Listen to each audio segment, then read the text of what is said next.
Vediamo, funziona. Ecco. Allora, grazie Vincenzo Soffo, tu è tanti anni che ti impegni nel mondo della tutela anche delle identità, del senso dell'appartenenza, delle tradizioni e anche e soprattutto ultimamente col tuo ruolo di europarlamentare stai conducendo battaglie, insomma, una dietro l'altra, ammirevoli e importantissime.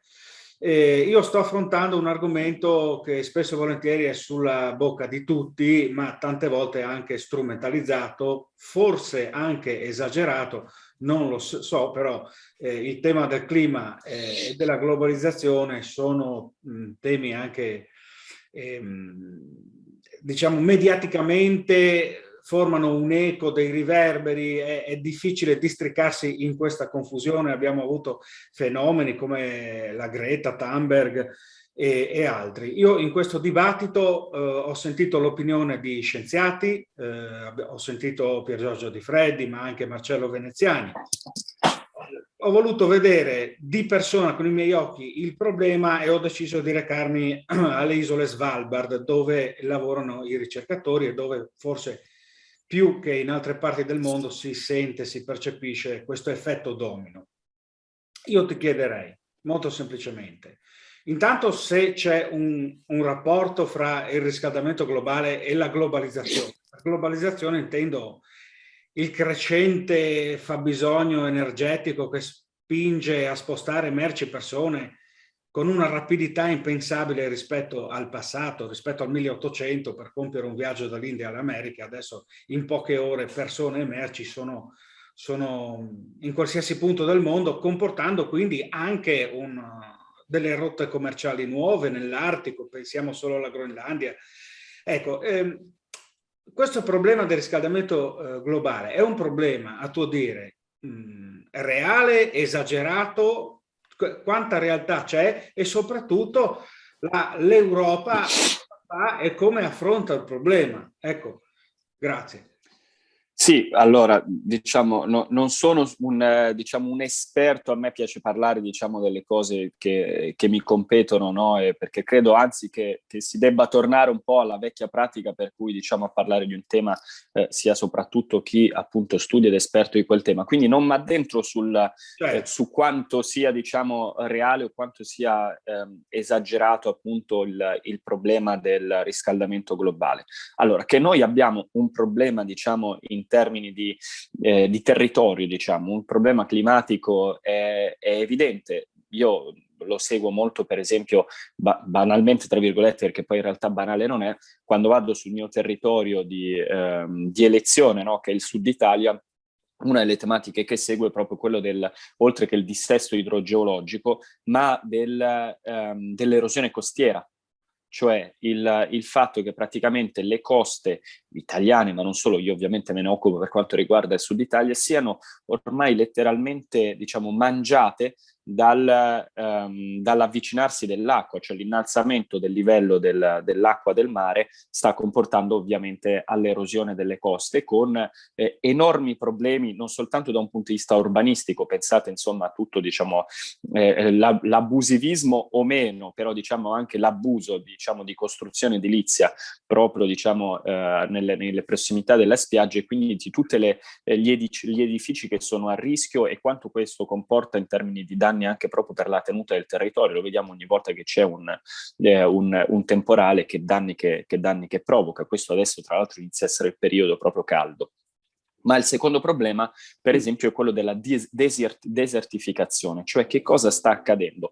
Ci sono zone della Calabria, per esempio, che è uno, diciamo, dei territori di mia competenza, che sono a fortissimo rischio, che addirittura non hanno più l'acqua, che praticamente da una parte l'allevamento, diciamo, e l'agricoltura intensiva praticamente portano gli agricoltori, diciamo, a svuotare le falde acquifere che ci sono sotto il terreno, dall'altra appunto l'innalzamento del mare e l'erosione costiera stanno portando il mare a entrare in queste, quindi cioè il mare non è che arriva, diciamo, avanza soltanto in superficie, avanza anche sotto la superficie, e quindi riempie queste falde acquifere che vengono svuotate invece da agricoltori e allevatori. Cos'è che porta questo? Comporta che praticamente l'acqua che tu ti trovi sottoterra, che è quella diciamo che serve in primis per esempio ad alimentare le piante, quindi la nostra vegetazione, il nostro territorio, sta diventando sempre più salata, quindi c'è l'effetto salinizzazione dell'acqua.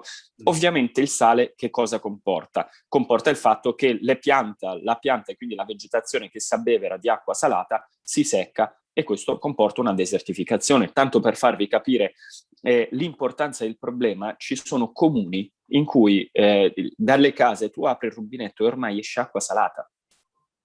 Oltre al fatto che ci sono comuni in cui l'acqua non arriva proprio, quindi c'è proprio il problema della mancanza di acqua. Tant'è vero che uno dei progetti, diciamo, che sta studiando è proprio quello della desalinizzazione dell'acqua marina. Ma al di là di questo, e quindi diciamo preso atto del fatto che un problema a livello diciamo climatico e territoriale oggettivamente c'è, a livello politico c'è una questione che secondo me urgente o non urgente, esagerato o non esagerato, la questione del surriscaldamento globale è sicuramente una questione strumentale. Cioè, al di là delle questioni tecniche, scientifiche, diciamo degli esperti, c'è poi un dato politico e geopolitico, che è quello della battaglia sul clima, perché è evidente che questa cosa qua, che ha anche una presa, diciamo, in termini di efficacia di narrazione, no? E, diciamo, agli occhi della popolazione, venga utilizzata proprio come strumento per raggiungere altri obiettivi. E questo è il punto che poi invece compete chi fa politica, compete quindi persone come me, e soprattutto ci compete a livello europeo, a livello di Unione Europea, perché quello che sta accadendo è molto interessante. Cioè il clima utilizzato come, diciamo, scusa, come strumento, poi giustificato o meno, diciamo, questo diventa appunto un altro tema, per in realtà cambiare degli assetti politici e geopolitici. Tant'è che tu hai parlato della globalizzazione. La più grande incoerenza diciamo, della dottrina ecologista alla Greta Thunberg, qual è? È quella che l'unica cosa che non viene messa in discussione è la globalizzazione e l'iperconsumismo, che sono gli unici due elementi che, diciamo, che comportano appunto questo, diciamo, abuso di consumo del territorio e quindi con tutte le conseguenze anche in termini climatici, no? Quindi l'ecologia andiamo tutti in monopattino con l'auto elettrica, no? Quando invece, diciamo, il costo ambientale di questo tipo di transizione energetica in realtà addirittura è quasi maggiore rispetto, diciamo, alla struttura energetica che noi abbiamo attuale. Quindi è evidente che ci sia qualcos'altro, perché se tu mi fai un discorso di battaglia per il clima, lotta per il clima, ma non metti in discussione i trattati di libero scambio, non dici che è un problema però il fatto che tu trasporti cibo da una parte all'altra del mondo con i cargo, che sono il veicolo più inquinante che esista, quando tu lo stesso cibo lo potresti produrre localmente e invece tu massacri l'economia locale per favorire il commercio internazionale. Abbiamo visto con la crisi del canale di Suez, no? Con la nave che si è incagliata, che cosa questo comporta a livello proprio di commercio mondiale. E se tu non dici che il fatto che, diciamo, abbiamo un modello economico e anche politico che ti impone a consumare, pensate tutta, diciamo, la questione delle auto, no? Euro 4, Euro 5, Euro 6, per cui praticamente ogni 2 anni ti impongono, no? Ti mettono delle restrizioni tali per cui tu devi cambiare l'auto. Cambiare l'auto, faccio un esempio molto pratico, ma il ciclo di vita di qualunque prodotto, no? A partire da quelli che stiamo utilizzando per comunicare io e te in questo momento, si sta riducendo ed è un ciclo di vita che è studiato scientificamente e viene ridotto per cosa? Per stimolare appunto il consumo di un prodotto che tu potresti utilizzare magari 5 anni, 6 anni, che invece ti fanno utilizzare massimo 2 anni. Questo non comporta iperproduzione, dunque iperconsumo, dunque iperinquinamento, ma queste cose qua sono dei dogmi che non vengono toccati. Quindi è evidente che la motivazione sia un altro, cioè che il problema del clima sia, al di là del fatto che sia vero, non sia vero, ma è strumentale ad altre finalità che sono di carattere geopolitico, secondo me, oltre che economico. Guarda, sono osservazioni lucidissime e soprattutto importantissime nel dibattito che mi interessa proporre perché, come anticipavi, come esordio, l'opinione del tecnico è un'altra cosa. Io ho sentito l'opinione dello scienziato, del divulgatore, del filosofo, anche addirittura della semplice guida che lavora nei territori di interesse, però mancare mancava una visione, come dire, complessiva, una visione, una panoramica non tecnica, e quella che hai fornito tu molto lucidamente e che secondo me ci voleva anche questo aspetto critico.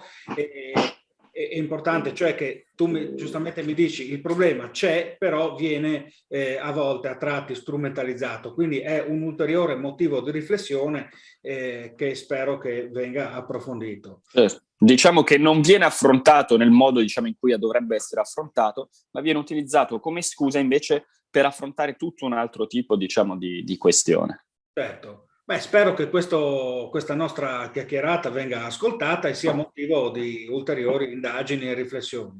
Io ti ringrazio ancora di cuore, sai, per aver accettato questo nostro piccolo incontro, e ti mando un carissimo saluto. Grazie a te, Emanuele. Ciao. Ciao ciao.